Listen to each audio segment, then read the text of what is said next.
Hola, buenos días. Primer hombre tuvo un hijo que lo llamó Segundo. Vivían en un sitio donde habían ordenado que a los mayores se les llevara a la cueva tenebrosa de los lobos. Cuando Segundo creció, su padre se hizo mayor, se vio obligado a llevar a su padre a la cueva, a dejarlo allí.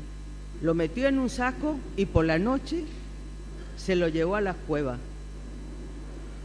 Cuando lo iba a abandonar, oyó una voz que le llamaba. Segundo se extrañó porque la orden era que los mayores no podían hablar. Abrió el saco y vio los ojos brillantes de su padre y una sonrisa que Segundo jamás había visto esa sonrisa en su padre. Pero se acordó de la ley, cerró el saco y lo dejó. Y volvió a oír la voz: Segundo, Segundo. Abrió de nuevo el saco y de nuevo la sonrisa de su padre. Y vio en aquel cabello blanco reflejada la luna. Y aquella mirada que le decía con unos ojos llenos de lágrimas: te quiero. Segundo no fue capaz de dejar a su padre abandonado. Lo volvió a meter en el saco y se lo llevó.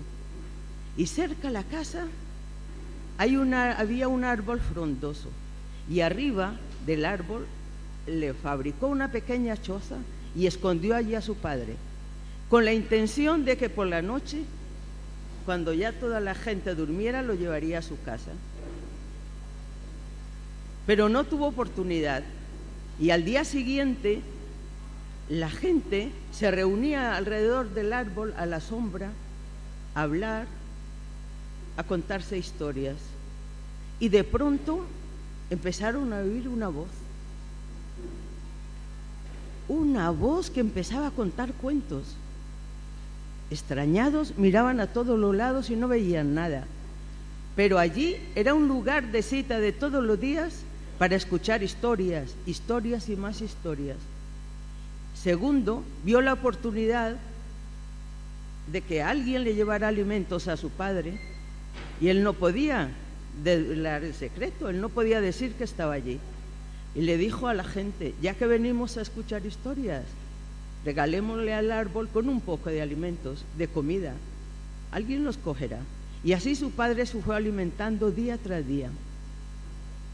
Pero pasado el tiempo, la voz del padre se hizo más apagada. Ya no podía contar historias y la gente ya no escuchaba aquella voz. Pero él por la noche bajaba y dejaba signos en la corteza del árbol.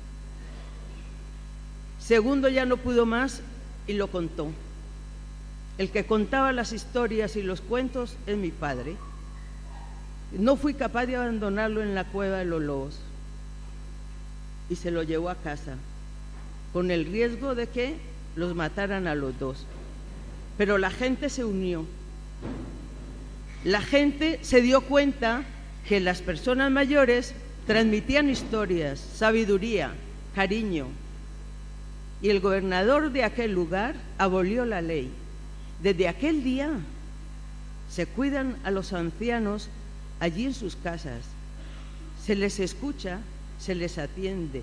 Y también cuenta una historia que en los árboles, las cortezas que tienen tantas como especie de signos de heridas de ese árbol, es que nos contaría alguna historia si nos fijamos bien en él.